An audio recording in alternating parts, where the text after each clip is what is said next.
Ladies and gentlemen, welcome back to my interactive Space Engineers series where you tell me what to build and I build it. Now this week's suggestion comes from the Health 133 who requested a medium-sized Corvette that flies towards an enemy fleet that's mostly equipped with automated rocket turrets and deploys a load of decoys to confuse them and then make the fleet more vulnerable to attack. Now this ship isn't the Corvette, this is Kemalar's large frigate equipped with rocket turrets, and I believe this is the sort of ship the Health imagines me building something to counter. This kind of ship is very difficult to approach in things like fighters, as I'll demonstrate using the Stellar-Caden's assault. As you fly towards it, you get bombarded with missiles, and your ship is very quickly destroyed. That is where this ship comes in. This is the Vendetta class Interdictor Corvette equipped with Interdictor pod factories in the sides, expanded armour to increase ship surface area, large rear engine bays for high acceleration and reaching top speed faster than most other ships, as well as automated missile turrets on the undercarriage to protect against enemy attack. The interdiction pods themselves contain 14 decoy blocks and are built mostly out of heavy armour. This preserves the decoy blocks for a longer period of time, allowing enemy ships to fire at them for longer, giving more time for another pod to be deployed or fighters to move in to take out each of the turrets. It's powered by a battery that gets recharged by the ship's 4 large nuclear reactors and is propelled out of the tube through the use of gravity generators and an artificial mass block. The ship deploys interdiction pods by switching off a merge block at the back of the factory and then switching on a gravity generator that forces the pod out of the tube. Once the interdiction pod has been ejected, it reveals a hologram that allows for the construction of the next pod very quickly. Piston-mounted welders extend to the core of the hologram and begin creating the new blocks. These are helped along by static welders in the main body of the factory.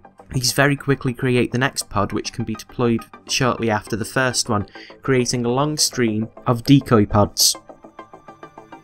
In a combat scenario, fighter craft such as the Stellar-Caden's assault ship here would use these decoys as cover to approach the enemy vessel. As we saw last time, it ended originally with the ship being blown out of the sky pretty much instantly.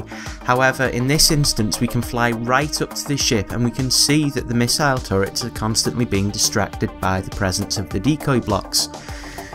This presents us with the opportunity to pick off each of the frigate's missile turrets and render the ship defenceless, meaning boarding parties can now enter, defeat any interior turrets, as well as taking the crew hostage and capturing the ship. In terms of performance, the Vendetta Interdiction Corvette is very impressive. Constructed entirely out of light armour blocks, it is able to accelerate very fast just off the rear-facing engines, of which there are many. It is not equipped with a warp drive, however this does not penalise its acceleration by that great of a deal. In terms of turning and handling, the ship is also very good, equipped with over 40 gyroscopes, as well as its light construction. The interior is mostly hollow. In the cabin area there are 3 control areas and a large window for increased visibility. The middle control area is designed for the pilot, while the lower 2 are designed to control the missile pods on the base of the ship. Moving further back there are 2 medical bays that offer respawn points. Beyond this is a shaft that leads down into the maintenance area of the ship, which contains most of the vital systems to keep everything running, such as conveyors, gyroscopes and communications. Beyond that is a pathway that leads to the factory area where the interdiction pods are built, and further beyond that is the power plant, which contains 4 nuclear reactors, 2 on each side, as well as 2 large cargo containers also, 1 on each side. These large cargo containers are necessary as the ship will require a lot of materials to make each pod, and these large reactors charge the batteries on the pods, meaning that they can be fired very quickly after construction.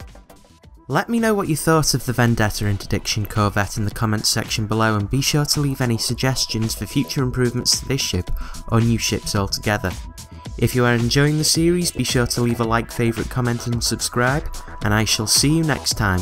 Take it easy, have a good day, bye bye.